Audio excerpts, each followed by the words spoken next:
Hi there everyone, this is Dollface. If you're here for the latest anime reviews and up-to-date information on books to hit the shelves, you're in the wrong place. This channel is dedicated to an exploration and a review of past anime and books that you just haven't gotten around to watching or reading and you just wanted someone to talk about it with. So today we're going to be talking about Madoka Magica, or Puella Magi Madoka Magica. I'm sorry if my voice sounds a little raspy. To be honest, I watched Madoka Magica like 2 weeks ago, but I had a really bad cold with the changing of the seasons and I didn't really want to get on YouTube and sound a real hot mess. I even don't sound all that well still, but I really wanted to get it out. So most of my hype has died down a little bit, but for the most part I'm still really excited about watching this series and I wanted to really share it with you. So let's get started. So when Madoka Magica was released as an anime in 2011, it received like the normal standard amount of like hype for a brand new anime, and I thought to myself, well, I'll get around to it. I mean, it's just some run-of-the-mill average magical girl anime. How much different could it be from all the others? A magical creature comes along and says, you're the chosen one, or you have to do this, you are our princess, you've been chosen to save the world, so take this magical item and put on a frilly skirt. And I thought, I'll just watch it later. And it wasn't really on my radar. Until I started doing this channel, I realized, after I saw the impact that it had on a lot of otaku and viewers, that this actually might be a series that I should get my hands on. So I decided to watch it, and I really regret not watching it when it had just came out. It is so good. And Madoka Magica, I believe, has definitely not only, and this is really hard for me to say, but I honestly think it's replaced Sailor Moon as my favorite magical girl anime. And I grew up on Sailor Moon. That was like my first long-running favorite series for the longest time. And if you check my Instagram page, I have all 3 of the videos and the movies because it was just that important to me, growing up. But now that I'm older and I have more sophisticated taste, if I do say so myself, I still love Sailor Moon, but to have these elements and themes that I'm going to explore in later in the video is really impactful on a viewership of new up and coming otaku. And I get it, this came out in 2011, but it's really great, and I encourage everyone to at least watch the first episode and see how you feel about it. So I want to start talking about first of all the opening theme song. I think it was lovely. It was beautiful and it was creative. It definitely had that magical girl poppy adventurous kind of feel to it, so I liked it. Now the ending theme song, that was really cool. It was dark and mystifying and kind of creepy. When you first start hearing the video, it's some woman kind of howling in the background and you're just like, what is this? So I really enjoyed not just listening to it but watching it. And while you're watching the video or the ending theme song, you see Madoka in a silhouette of her just kind of walking past all the other magical girls in this deep, slow, kind of funeral progression. And then at one point when the song picks up, she's running, and you can tell she doesn't have any clothes on, even though it's her silhouette. She doesn't have any clothes on. She's running deep into this, deep dark abyss. And I think that's a sense of foreshadowing for the ending. And I don't want to spoil it. I know that I originally said in my introduction video that there's going to be spoilers in these videos, but I realized, well, that's no fun. I want you to watch and enjoy it for yourself. But it's foreshadowing for the end of the episode, running into the abyss and running into this dark, unknown, everlasting chasm. And it's really very haunting, but kind of makes you excited in a sense, and it makes you feel like she's walking or running through time. And for those of you who have watched Attack on Titan, that weird kind of run that the Titans do, she was kind of running that way. So it was very jarring to the mind to see this magical girl anime exhibit that kind of darkness in their theme song. So I actually liked the ending theme song, Magica, better than its opening theme song, Connect, of which I will put links to those songs in the description below.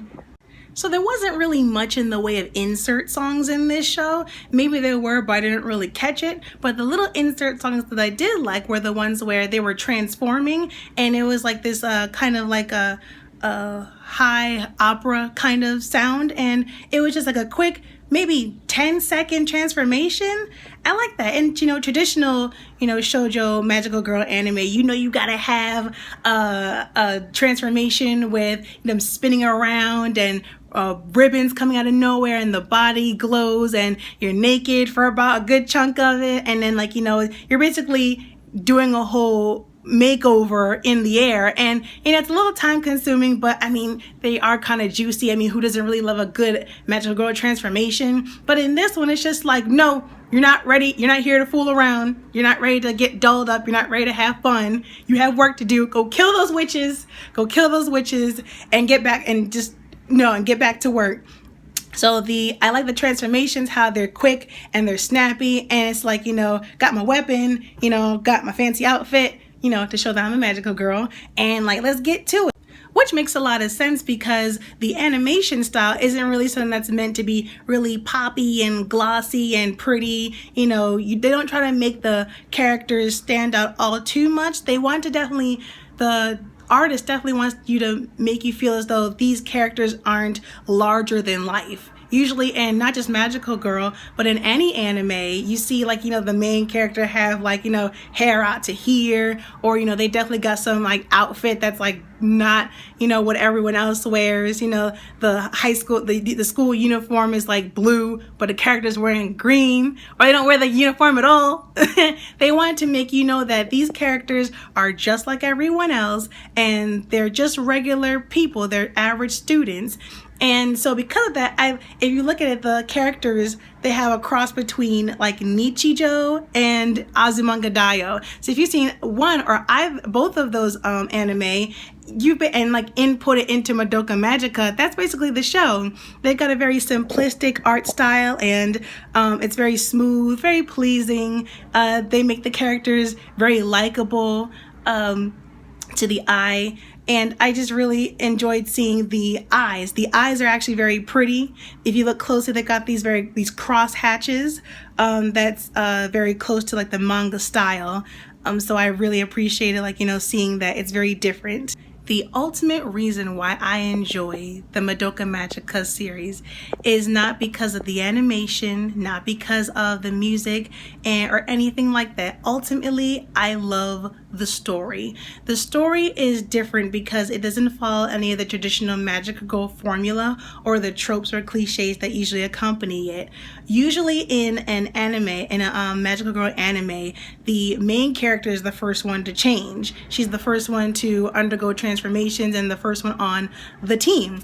But in this one, it's the first show that I've ever seen where the main character, the show is named after her, but she is the absolute last one to become a magical girl, and for good reason. Now, the story of Madoka Magica goes is there's a magical creature called a Kyubey, and what he does is he seeks out young females to destroy these things called witches. And witches are basically, they're in this world, they would be considered dementors. They're the dementors of that world, and they seek out people who have despair and fear and anger in their hearts, and they exacerbate that fear. They elevate it so that it turns into dangerous thoughts like suicide or murders. And so it's up to the magical girls to destroy these witches before they cause any real damage and detriment to the universe. That's their mission, but then also the objective of the Kyubey is that when you kill a witch, their energy is released into the universe for them to harvest. So they need the energy.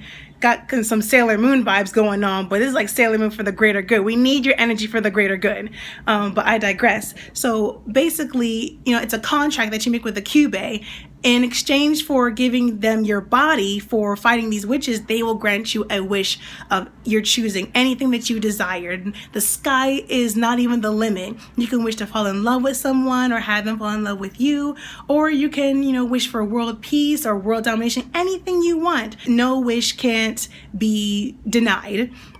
So with this in mind, they take the wishes of these magical girls and, you become a fighter. And because of this, contract that you make with someone, it's different. Usually, you get thrown into being a magical girl with like no strings attached. It's like, yeah, this is your destiny, or you're the chosen one, or it's up to you. Rarely do people ever get really a choice in these anime to say, I want to back out, or that's not really for me. I don't really want to do this. But this one, you get to actually have the choice. And because it's your choice, it's, you have to ask yourself, how badly do you want to have this power? How badly do you want this wish granted? We all have wishes, we all have desires, but really, how much are we willing to do things for them? How much are we willing to sacrifice to make sure that wish is granted? Would you, hurt someone else? Would you sell your soul for it? And that's what, Madoka Magica is about. Madoka's everlasting, quest, like to find out, like,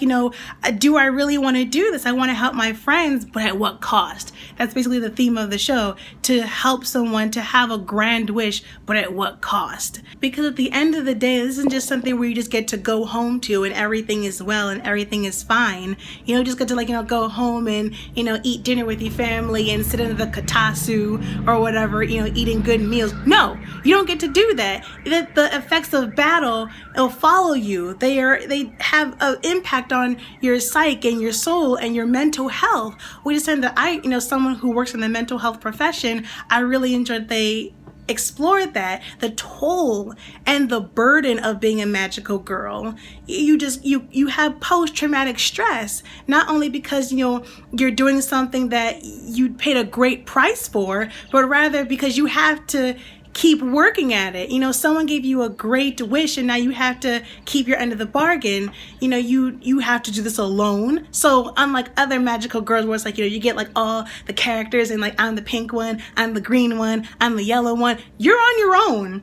You're on your own, and it's hard work. It's not just like waving a magical wand. You really have to be quick, you have to be smart, you have to be agile, and you have to be fearless. Because if you second guess yourself, you're gonna die. And not just like, oh, I've been hurt, hurt enough so that like, I was cast out of my magical state, I better run away. No, anything that you have a split second and you're dead. It's just like on a battlefield, a real battlefield where you could get hurt and die, or someone else around you that you care about could get hurt. And so you had to take that home with you, and you just come home defeated. And because of this, the grief seed, every time they defeat a witch, she drops a grief seed, and you take that grief seed and hold it up to your soul gem, and then it extracts the darkness from it, because every time you use your power, you get a little despair and you have it taints your soul. This reminds me of some elements in Claymore, the anime, where it's like the Claymores, the more they use their power, the closer they were to becoming the monsters. So in the end, if you overdo it, you will eventually in the end become the monster that you have been trained and to kill. So that's also why I like that, because that reminded me of the anime Claymore. It's just so stressful to come home and see that, you're trying to interact with your family, and in other anime, you're just like, oh, sweetie, how are you doing today? Oh, great, mom, everything's just fine. But not in Madoka Magica. Madoka Magica, you're just like, everything okay in here, sweetie? Get the hell out, Shannon! Your hair looks nice. I said get out! Listen. When you become a magical girl, you don't come to play. You're not a princess. You're not some kind of like, fairy. You're a soldier. You are a mercenary. You are a warrior. And you are here to get the job done, and to get it done right the first time. This ultimately affects one of the main characters, Sayaka, who uses her wish to heal her love interest who's in the hospital after a really bad car accident. He was a violin prodigy, and now because of the accident, he can't have the use of his right hand. Sayaka makes this wish to heal his body, and in turn he returns back to normal. But one of her friends, one of them who's not really a pivotal character in the story, one of her friends says, I realize that you've been liking him for a really long time, but I know that you saw him first, So I'm going to be a really good friend, and I'm going to make sure that you get to confess your feelings first. And if you don't do that, then I'm going to give you one full day, and then I'm going to confess my feelings, which I thought was a load of crock, honestly, because the whole series we had seen no one else visit him in the hospital except for Sayaka. Every single episode she was the one going to go see him in the hospital, but then the friend all of a sudden says, yeah, I like him too. Now I think I'm gonna be like, a good friend and give you the right to go confess your feelings first, but if you don't do that in 24 hours, I'm gonna confess. I thought that was a really messed up thing to do. I personally would feel crushed that I had made my wish to save this person that I felt so deep feelings for, that I practically, gave my soul in exchange for him, just to have him taken away from me. So you have to really understand, like, when you make a wish, you really have to understand, is this really worth it? Don't make a wish for someone else. These wishes come with consequences, not just to the people around you, but also to your innermost self. You have to make sure that you are doing this for the right reasons.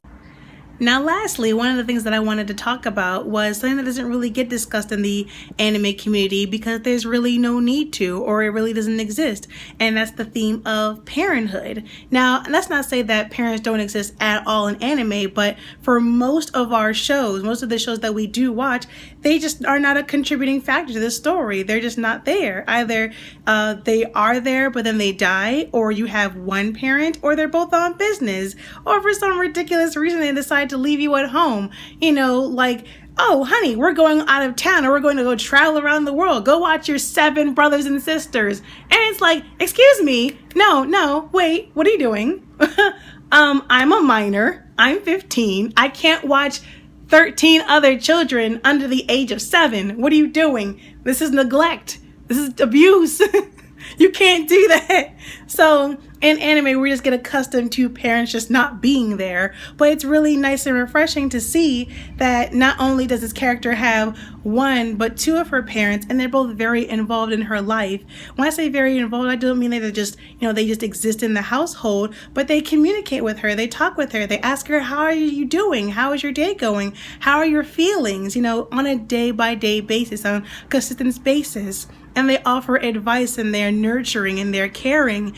And I like the fact that they are obvious to Madoka's changes, not just in her behavior, but in her emotions as well. They like to check up on her, and they like to give her realistic advice as to like how to combat any kind of trouble she's having.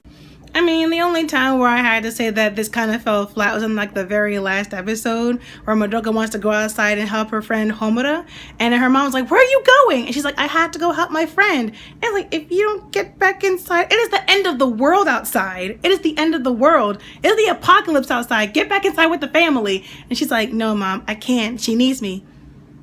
Well, if your friend needs you. And it's like, what? No, you were doing so well. You were doing so good. And so like, I guess like, for the story to progress, again, you have to have parents that don't act characteristically like real parents.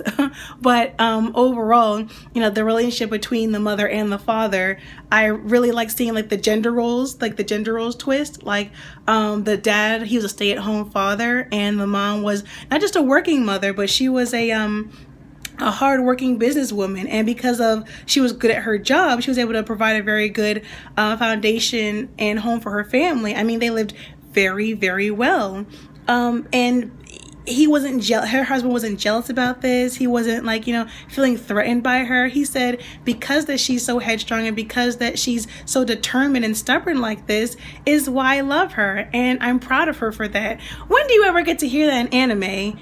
That first of all, that the parents exist, and that a man is proud of his wife because she is taking a more dominant role and she is being more of a breadwinner in the family. I appreciated that, and I really enjoyed the effect that her parents had on her. They told her, you're a good girl, you don't do bad things and you don't lie, and we're happy to have you as a daughter. I think that's so beautiful, and I think that, this is an anime that you can watch even with your parents. You can bond with them about this.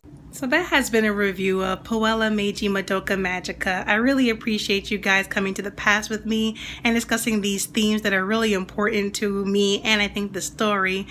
Before we head back to the future, let's talk about the present. If you could, please like and subscribe to my channel and ring the bell for future notifications. And in the comment section below, tell me who your favorite magical girl is. Doesn't have to be anyone from this anime, but maybe in your other past animes that you've watched. Like what's is your favorite series or any kind of particulars that stick out to you. I also have a My Anime List account where you can find me on there. We can talk about more in-depth discussions about this anime. And you can also find me on Instagram, doll_face. I appreciate your time. And I also want to mention that in the next video is going to be a review of Majin Bone. It's an anime that my brother has been trying to get me to watch for a really long time. So I'm like, all right. So it's got about 52 episodes. So instead of doing the whole entire series, I think I'm gonna do it in like segments of maybe 5 or 10, because honestly I don't really have that good of a memory. So I'm going to just do it in bursts of 5, maybe 10 episodes to get these big chunks of discussion underway, because things change in anime, characters and their mission and their development. So I want to have an updated discussion about and a longer running anime. Again, the name is Majin Bone, and it's going to be the anime in the next episode. I appreciate you sticking by me. And one more thing before I go.